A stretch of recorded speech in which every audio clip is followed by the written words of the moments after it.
Hello, I'm Dane, and this is Dane Explains. You've probably heard of ChatGPT. It's a chatbot created and trained by OpenAI. It's free to use if you create an account. For the record, I haven't.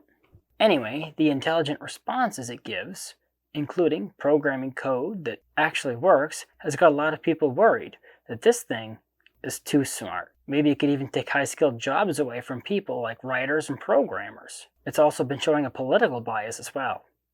I'm sure you can figure out which way it leans. So, should we be afraid of ChatGPT? What about what comes next after ChatGPT? How smart can these things get? Let me explain.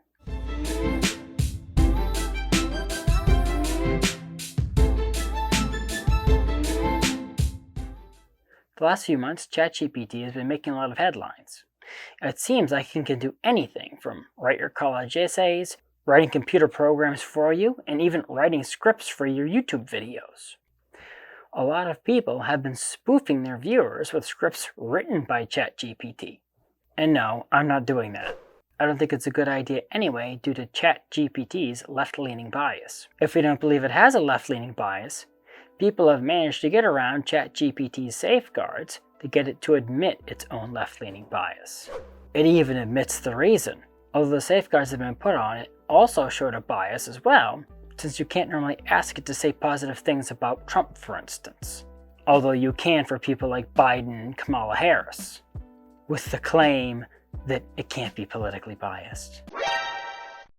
After people wheedle around its safeguards, it claims the reason it's biased is its dataset. This is true, and it's actually a widespread problem, because the people who are putting these training datasets together, especially if it has to do with human interactions, introduce their own biased ideas. If you ever had a post, a tweet, or a video censored, and the reason seemed politically motivated, it's probably because it was caught by an AI that was trained on biased data. You have to remember that data is collected and labeled by people, mostly people who live in the San Francisco Bay Area.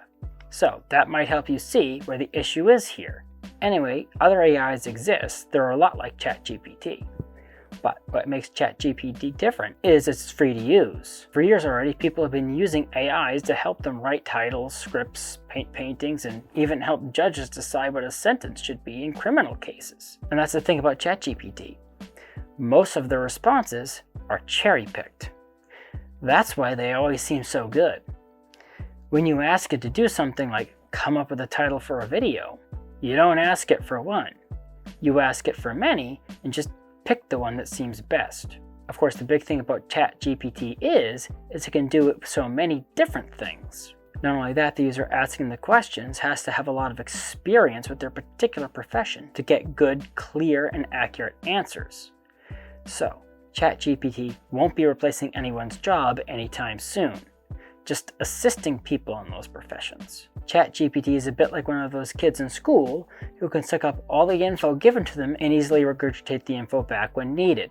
It's all book smarts and no street smarts. The more important thing here is that it didn't actually learn this stuff quickly.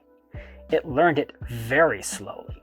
It's said that it takes seeing something 7 times for a human to permanently remember something. With AI like ChatGPT, it takes hundreds of thousands of times, if not millions of times. So ChatGPT isn't the smart kid that absorbs every bit of data that's thrown at him. He's the dumb kid who needed it pounded into his brain with a sledgehammer by his teachers. Tom Goldstein, an associate professor at the University of Maryland, figured out it would take about 8 top-of-the-line GPUs today to run ChatGPT to assist just one person. What's a GPU? That's not important for this discussion. Just think of GPUs as AI brains. ChatGPT assists at least 1 million people a day, so it has a lot more compute horsepower than 8 GPUs. But it still runs each individual query like it's running on 8 GPUs. Now, that's not a lot of processing power compared to a human brain, but that's not the biggest issue that's preventing ChatGPT or any similar AI from taking highly skilled jobs. The reason ChatGPT and other AI have to see something so many times to learn, beyond the limited processing power, is that it's learning in a similar way to how we learn things in a reflexive way. How long does it take a child to learn how to walk or talk? How long does it take you to perfect a craft? so that it's second nature.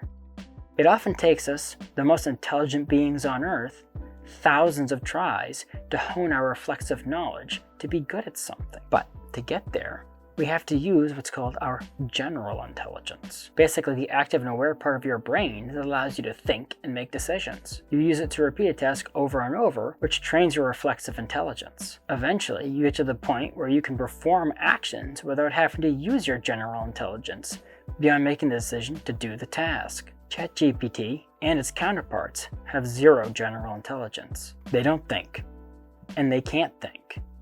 The people who created them basically created an artificial brain in a computer and trained it to do a reflexive task, which the brain does without thought or contemplation. We humans may be the smartest animals on Earth, but we don't have the largest brains. Sperm whales have brains that weigh at least 10 times what our brains do.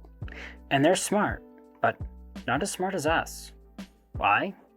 Because all that brain power is wasted doing other things rather than helping the whale think. It's the amount of processing power dedicated to the general intelligence that matters. So even if you gave one of these AIs more processing power than a human brain, it still wouldn't be able to learn as fast as us or figure anything out that it didn't already have pounded into its mind.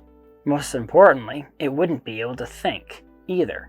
So, unless someone figures out how to give these AIs general intelligence, they will be little more than useful problem-solving tools. If or when someone does figure out how to give them general intelligence, that's when we should start looking over our shoulders. Hello, Future Dan here. Ignore the extra background noise, this is just a quick addendum. So yeah, what I just said, not totally accurate. I just found out, like the day I uploaded the video, so I'm going to have to re-upload it today.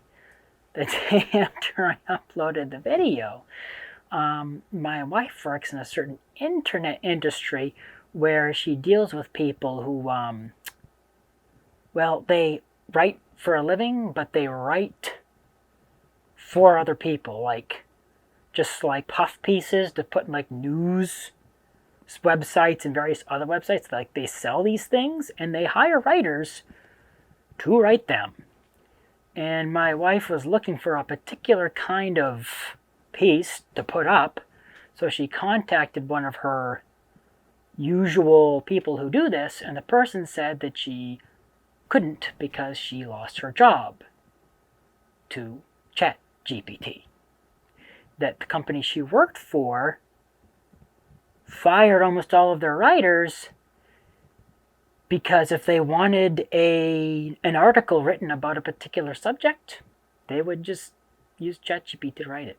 I suppose if you're the kind of writer that just literally writes canned pieces for sale, basically, and you work for a large company, or you're an artist that just does like canned pieces that are really easy for something like Stable Diffusion to mimic, yeah, you could be on the chopping block for this sort of thing because, yeah, there are already people losing their job. Now, I think it's a rather foolish thing for companies to be doing this because ChatGPT is not going to be free forever, nor is Stable Diffusion. But so eventually these companies are going to have to pay for these services anyway. But yeah, I mean, so past me, mostly right, unless you're in a particular industry. If you're in if you write canned, conveyor belt articles that a company sells to other people, news sites, other sites like that, you might want to start looking for another job. Thank you for watching. If you like this video, please press the like button. Subscribe to my channel and ding the bell to get notified when I post new videos. Also, please support me on Patreon. Link in the description. The more people support me, the more time I can dedicate to making videos like this one. So, until next time, have a great week.